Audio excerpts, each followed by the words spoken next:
please find it in your heart to drop off our little angel, Nathan, to which he can be rescued and reunited with his brothers and his family. To the public. An emotional plea Wednesday from the parents of missing 5-year-old Calgary boy Nathan O'Brien. He vanished along with his grandparents, Alvin and Catherine Lickness, sometime between Sunday night and Monday morning. Calgary police say there is evidence at the grandparents' home to suggest they did not leave on their own volition. Joining us now is Dave Perry. Dave is a retired detective sergeant who spent nearly 3 decades with Toronto Police. At present, he's the CEO of Investigative Solutions Network. This is heartbreaking, Dave. It's heart-wrenching. Whenever there's a case, especially involving a child, it tugs at everybody's heartstrings. It's a very difficult, very puzzling case. And the clock is ticking. The clock is ticking like any criminal investigation. You know, you're always hoping for that early break and that early lead. But everything that we're hearing from the police in Calgary so far is that this remains a mystery. Here's what we know. We know that there's some CCTV security video that police are looking at. Right. We know that there were markings. We don't know what kind of markings, but markings on the side and quite extensive ones on the side of the house. Yes. We don't know what those markings are.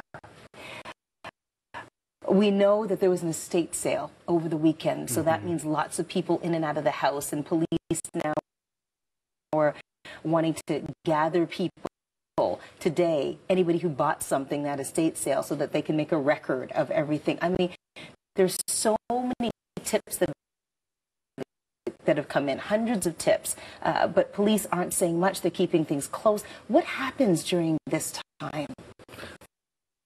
Well, in investigations like this, I call this period organized chaos, because there are so many tasks that have to be done in a criminal investigation of this magnitude. You know, investigators have to remain very clear. If they develop tunnel vision and start focusing too much in one area, for example, the whole estate sale issue, which is a very key issue, but if they spend all of their energy just focusing on that, they may miss very important things that are happening in another aspect of the investigation. But really, they typically start out with the crime scene. The crime scene is the grandparents' home. So the investigation starts there and works from that exact point and works outward. So there's actually multiple venues that have to be investigated at the same time. And obviously the first step is to clear the family. And I'm not sitting here saying that there's any suspicion on this family whatsoever, but that's just what we have to do in an investigation like this. There are people missing, and it troubles me a little bit that we're still calling this a missing persons case with suspicion of foul play, when really what we're looking at here is an abduction. And I'm willing to call it an abduction at this point, if and until somebody proves otherwise. So I think as a country, to support this family and to support the police, because the police need the community to solve these kinds of cases, we should look at this for what it is right now. It has the appearance of being an abduction. The police have stated that these people appear to have been taken against their will. And if that's the case, they're not where they're supposed to be and who they're supposed to be with, and this little boy is missing from his family, it's an abduction. And if we look at it from that standpoint, it's the most serious of cases possible. There was word of a possible reward that might have been offered, and then we didn't hear anything about a reward during the press conference yesterday. Is that ever a good idea? Well, I did hear about the reward, and I did suspect that the police would work with this family and hopefully put that on hold for now.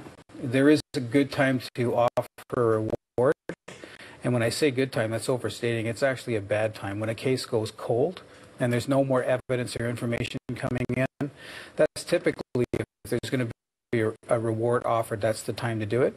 If you do it front end, what happens is you generate so many false leads.